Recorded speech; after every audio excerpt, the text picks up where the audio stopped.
Olá pessoal, paz seja convosco. Nós estamos iniciando uma disciplina chamada Introdução à Missiologia. Uma disciplina, como vocês verão ao longo dessas aulas, extremamente importante e tem tudo a ver com o DNA da igreja, do cristianismo, com a missão principal da igreja, que é ganhar almas para o Senhor Jesus Cristo. Eu quero me apresentar para aqueles que não me conhecem. Eu sou Delvacir Costa, sou teólogo por formação, mestrado na área de missiologia, com experiência transcultural entre os índios Terena, e trabalho também como coach, como professor de diversas matérias teológicas e matérias corporativas também.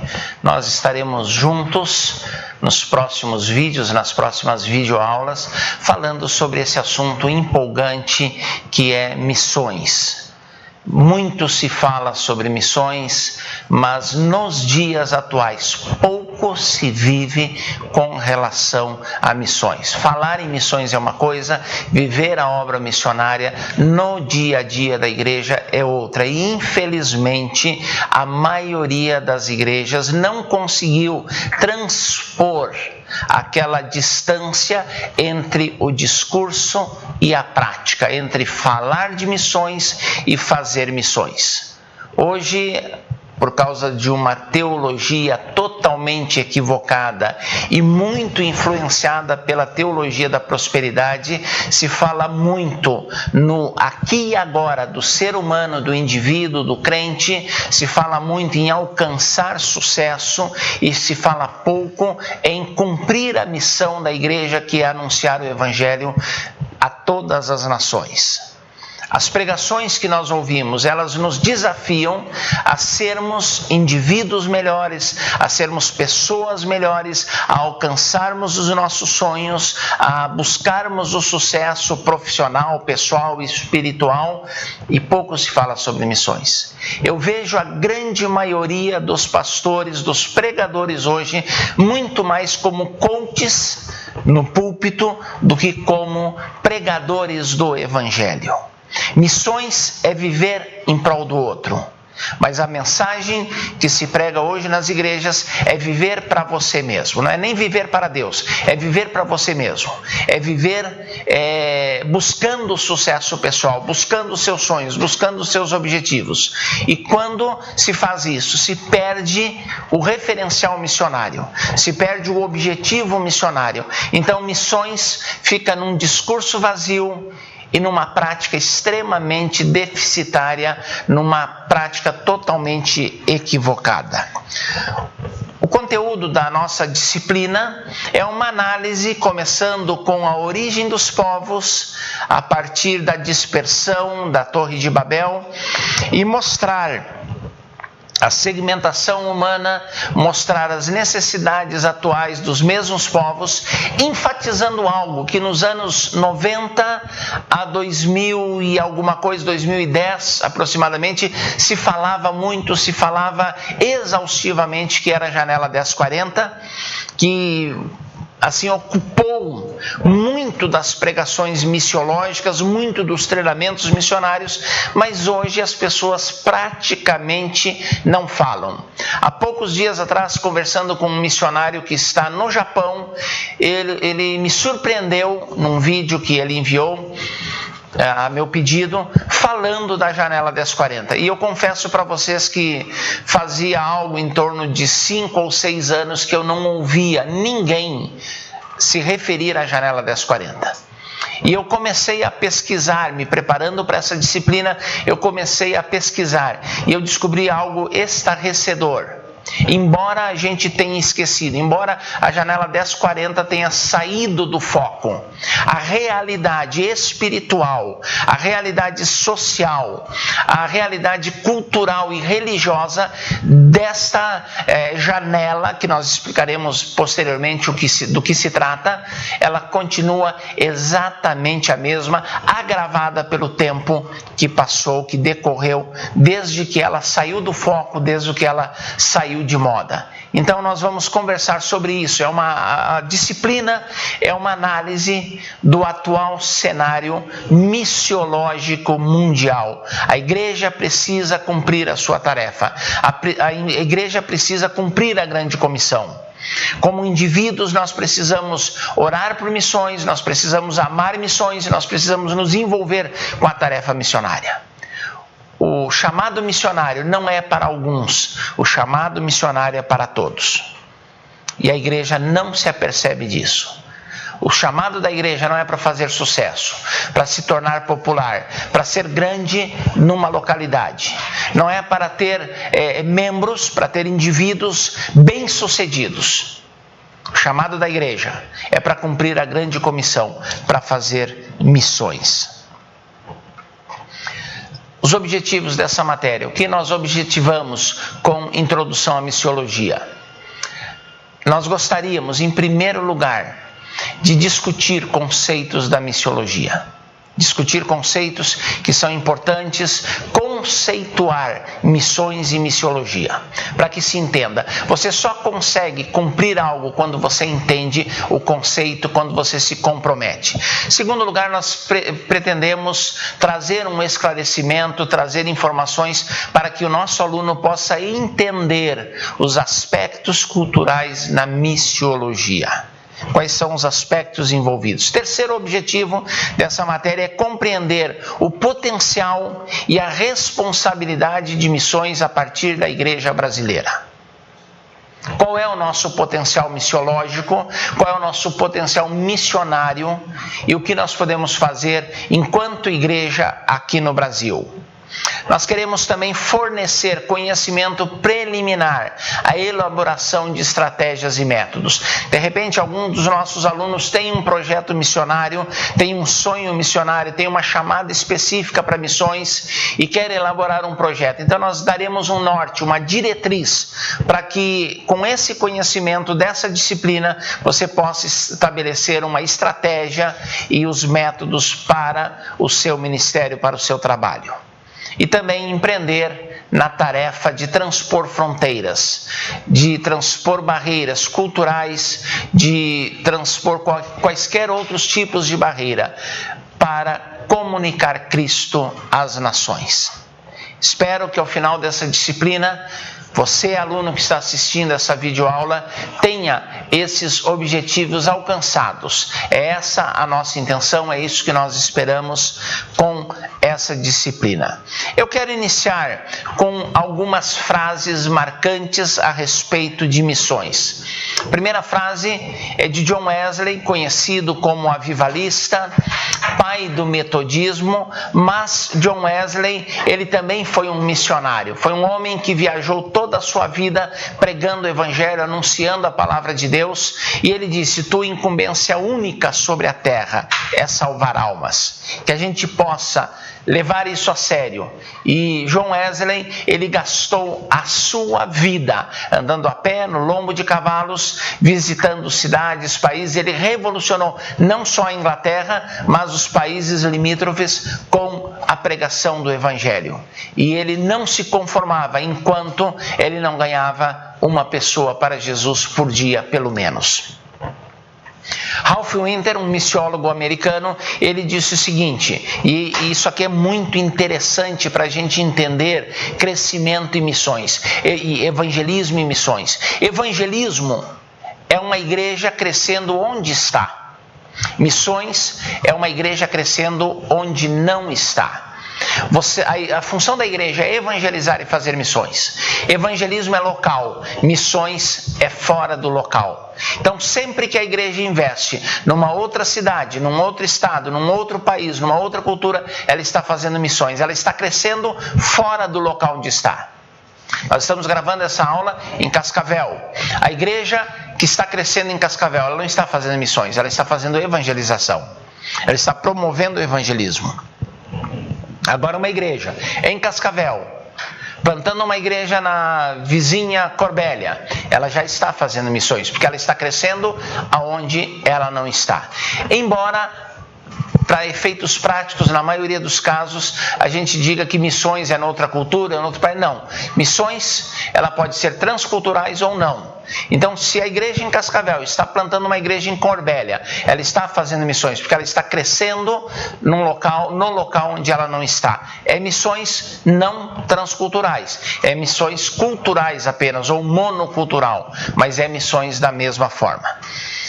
John Piper, ele diz o seguinte: missões é atravessar uma cultura, aprender um idioma e plantar uma igreja através da pregação do evangelho no meio de grupos étnicos que não possuem igrejas fortes o suficiente para evangelizar o seu grupo. Nós voltaremos a falar sobre isso, mas é muito interessante. Missões é atravessar uma cultura, aprender um idioma, às vezes complicado, às vezes difícil. Às vezes você leva muito tempo. Conversando com esse missionário que eu citei, do Japão, ele disse que as pessoas levam em média 15 anos para ter fluência na língua japonesa. Imersos na língua e na cultura japonesa, morando no Japão. E ele falou de missionários no Japão que há 20 anos estão trabalhando e ainda não dominam o idioma japonês. Então é muito complicado. Mas missões é isso, atravessar uma cultura, aprender um idioma, plantar uma igreja através da pregação do evangelho. Isso aqui é fundamental, pregação do evangelho.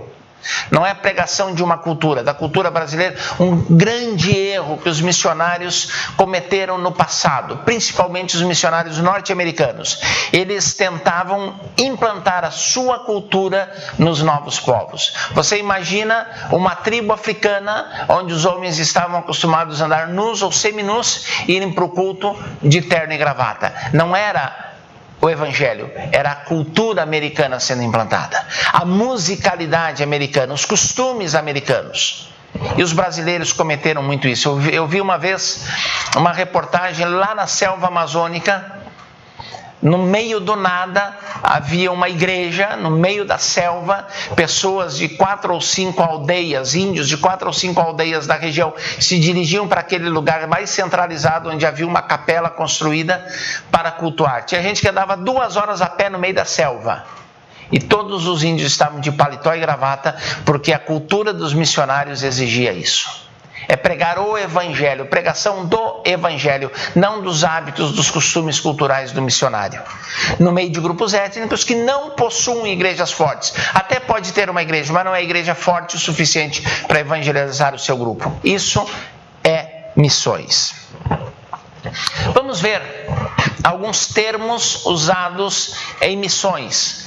Começamos aqui a conceituar missões. Alguns termos que são bastante usados e que são muito importantes para a gente entender a grandiosidade e a importância de missões. Primeiro termo que eu quero chamar a sua atenção é aculturação. É o fenômeno ou o conjunto de fenômenos no qual um indivíduo perde os seus valores culturais, aquilo que lhe é familiar, aquilo que faz parte da sua existência, para adquiri-los em outra cultura.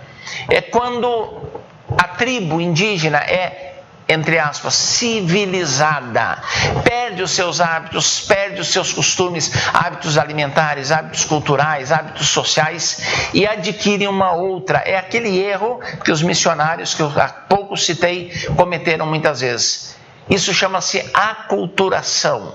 Você perde a sua cultura e adota outra cultura. Aculturação não é missões, não faz parte do projeto missionário. Depois nós temos um outro termo chamado obreiro autóctone. O que é um obreiro autóctone? É um obreiro nativo, é um obreiro formado dentro do povo que está sendo evangelizado. Durante muitos anos, os missionários estrangeiros eram os líderes das igrejas plantadas. Aqui no Brasil, por exemplo, pegando o caso Batista Independente, nós temos algo muito marcante nessa área. Os pastores eram sempre os missionários suecos. Até o início da década de 50, os pastores, e isso que o trabalho Batista Independente no Brasil começou em 1912. Os pastores eram missionários suecos. Os brasileiros, eles eram, no máximo, evangelistas. Eram obreiros, subalternos e auxiliares. Somente no início dos anos 50 que brasileiros começaram a ser consagrados ao ministério. E a liderança, a primeira convenção de cunho nacional dos batistas independentes no Brasil, uma diretoria com 5 membros, todos 5 eram suecos. Os brasileiros não tinham condições de exercer a liderança. Os obreiros eram estrangeiros. Graças a Deus, essa visão passou e hoje, no meio batista independente, todos os obreiros são brasileiros, são autóctones. O que é um obreiro autóctone? É um obreiro nativo. O objetivo de missões é esse: formar obreiros, formar discípulos de Jesus Cristo que assumam a liderança. Então, o obreiro autóctone é um obreiro nativo. E esse deve ser um dos objetivos do missionário: formar obreiros autóctones. Outro termo, igreja autóctone. É a igreja estruturada dentro da própria cultura. A igreja que segue os hábitos culturais locais sem observar as características da igreja a qual o missionário pertenceu. Igreja autóctone é a igreja nativa. A igreja brasileira, isso na maioria das denominações, até 30 anos atrás, um pouquinho mais, todas as músicas cantadas em nossas igrejas, nos mais diferentes inários, cantor cristão, salmos e hinos e outros inários que havia nas igrejas, as músicas eram músicas americanas ou europeias. 90% da nossa música sacra, como era chamada, era música importada dos Estados Unidos. As canções que se cantavam nas igrejas eram importadas, melhor dizendo, dos Estados Unidos, da cultura evangélica norte-americana. Não havia uma musicalidade brasileira. A liturgia era a liturgia importada. O estilo de pregação era importado. Igreja autóctone é uma igreja que mantém as características do povo e da cultura na qual está sendo plantada. Depois nós temos um outro termo chamado costumes. Normalmente, costumes são práticas observadas e transmitidas de geração em geração. Costumes podem sofrer alterações, mudanças. Normalmente essas mudanças são lentas, são gradativas, mas não pode haver uma imposição de costumes por parte do missionário que está no campo. Aquilo que é moral, aquilo que é universal, aquilo que é bíblico, sim. Mas o que é cultural, o que são costumes culturais, não podem ser impostos à nova igreja, à nova cultura. Cultura, um outro termo que nós precisamos entender, cultura pode ser definida como sistema integrado de padrões de comportamentos aprendidos, de ideias e produtos que compõem, que constituem, que caracterizam uma sociedade. Se diz comumente de uma pessoa que tem cultura como sendo aquela que tem um bom estudo, uma boa posição social. Isso não tem a ver com missiologia. Cultura, no sentido missiológico, são as características sociais, artísticas de um povo. Isso é cultura. E finalizamos com um outro termo interessante chamado etnia. Nós vamos falar muito sobre grupos étnicos, sobre igreja étnica, sobre etnias. Etnia é um aglomerado humano homogêneo. Uma etnia, ela é formada por um conjunto de características somáticas, físicas, linguísticas e culturais semelhantes. Pessoas que vivem de forma semelhante, que são parecidas, são muito parecidas entre si. Isto é etnia. E existe uma diferença muito grande entre etnia e nação. Uma nação, uma unidade geopolítica, ela pode ter várias etnias. Aqui no Brasil, só etnias indígenas, nós temos em torno de 215 etnias indígenas, fora os outros grupos étnicos que existem no Brasil. A África, ela tem O continente africano tem 52, 53 países, mas tem mais de 2.000 etnias, mais de 2.000 grupos étnicos. Então, isso é etnia. Prosseguindo, nós vamos falar um pouquinho sobre a origem dos povos. Qual é a origem dos povos? Se tudo começou, como a Bíblia diz, com Adão e Eva, por que tantos povos? Por que tanta gente diferente, com características físicas, para começar, diferentes? De onde vem a diversidade humana? Se Deus criou o primeiro Adão, se não havia um outro ser humano, outras pessoas além de Adão, como nós chegamos a essa diversidade? Qual é a origem dos povos? Vamos ficar com o que a Bíblia diz. Nós temos a origem, o primeiro homem a ser criado, Adão, depois Eva, lá no paraíso, lá no jardim que havia no Éden, aonde entra a diversidade humana. Nós temos aqui um gráfico para a gente entender. Nós temos Adão. Adão tinha seus dois filhos, Abel e Caim. Caim matou Abel e foi alijado, foi tirado do plano de Deus para a raça humana. Foi castigado, foi punido, foi afastado do convívio com seus pais e irmãos, porque Adão viveu 930 anos e teve filhos e filhas. Mas no lugar de Abel, Adão e Eva recebem de Deus mais um filho chamado Sete, e de Sete a genealogia vai chegando até Noé. E Noé tem 3 filhos, Sem, Cão, ou como trazem algumas versões da Bíblia, Cã, de onde vem Camita, e Jafé. E aqui nós temos esses 3 filhos de Noé, nos dão a origem dos mais diversos e diferentes povos. Para a gente entender um pouquinho melhor, vamos nos reportar à Torre de Babel. Alguns dizem que é mítica, alguns dizem que é lendária, mas a Bíblia trata como algo real. Havia uma planície na terra de Sinear, e o que Deus faz? Deus diz para os povos, após o dilúvio, o seguinte: sede fecundos, multiplicai-vos e enchei a terra. Saiam pela terra, encham a terra, povoem a terra, multiplicai-vos e sede fecundos. E o que o povo faz? Eles encontraram uma planície na Babilônia, região do atual Iraque, e eles decidiram edificar ali uma grande cidade. E eles disseram uns para os outros: vinde, edifiquemos uma cidade, uma grande cidade. Não era uma cidadezinha, era uma grande cidade, e uma torre cujo topo chegue aos céus, e tornemos o nosso nome célebre, famoso, para que não sejamos espalhados pela terra. Qual é a ordem de Deus? Multiplicai-vos e enchei a terra.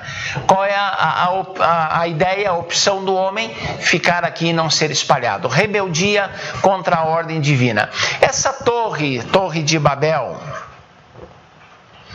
seria um observatório astronômico, ou eles tinham a pretensão de construir um edifício que realmente, que fisicamente chegasse às nuvens? Existem defensores de ambas posições. Alguns acham que seria apenas um observatório astronômico, outros que seria um observatório astronômico astrológico, para estudar os astros, o movimento dos astros, não apenas a astronomia, mas a astrologia já seria uma deturpação da verdadeira religião. E outros acham que realmente o homem tinha a pretensão de chegar aos céus através de uma construção física. Seja o que for, seja qual for a ideia verdadeira, ou que você, aluno, adote para si, a verdade é que o objetivo era não ser espalhado, era não cumprir a ordem de Deus. Deus podia ter mandado um raio para destruir aquela torre, Deus poderia ter mandado um novo dilúvio, Deus poderia ter feito uma série de coisas. Ele optou por confundir as línguas. ele mudou instantânea e automaticamente a língua. A pessoa falava uma coisa, mas o outro entendia outra totalmente diferente. Um pedia pedra, o outro levava água. Um pedia água, o outro levava areia. Um queria areia, o outro levava madeira para o andaime.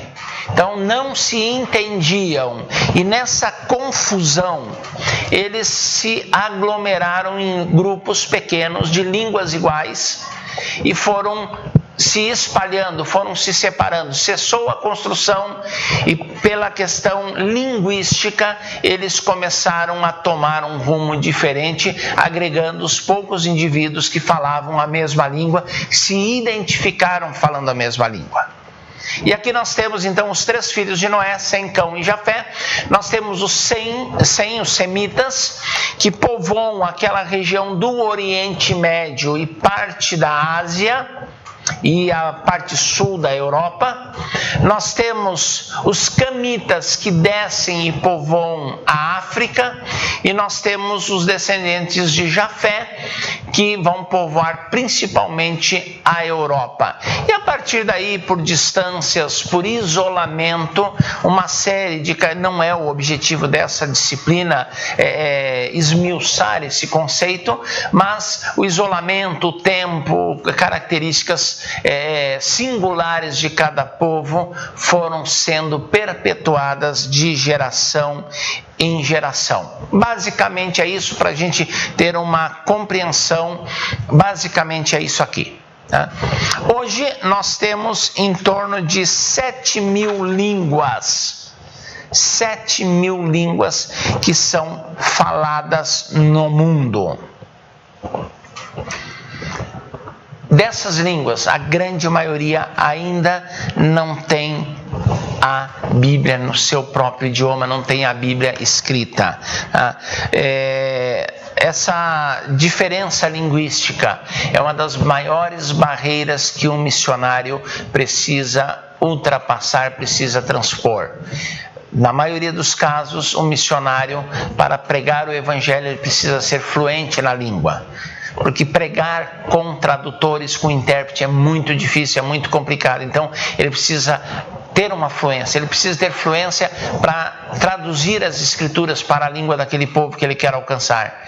E hoje nós temos em torno de 7.000 línguas faladas no mundo. O inglês é língua universal, mas em termos de missiologia, o inglês faz pouca diferença.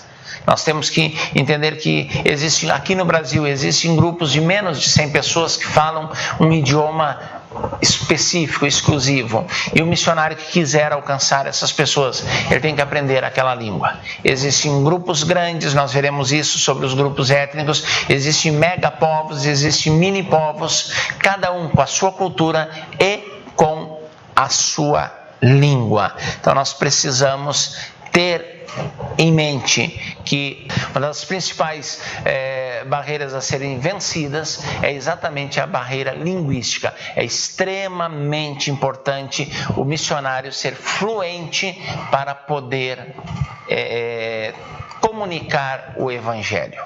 Eu conheço algumas histórias engraçadas, mas tragicamente reais, de missionários que cometeram erros crassos na área linguística. Por exemplo, um dos missionários batistas no Brasil, Salomão Luiz Ginsburg, que era um judeu americano, ele estava pregando sobre o filho pródigo e disse que quando o filho voltou, o pai mandou matar o besouro cevado.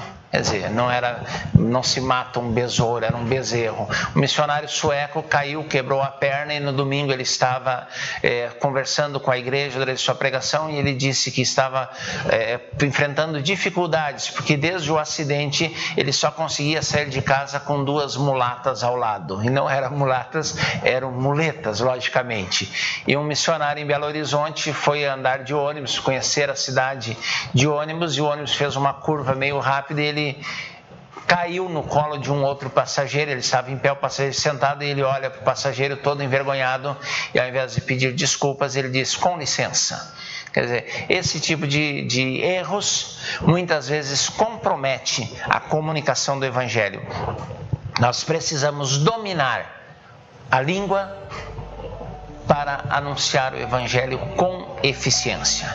Isso é missões.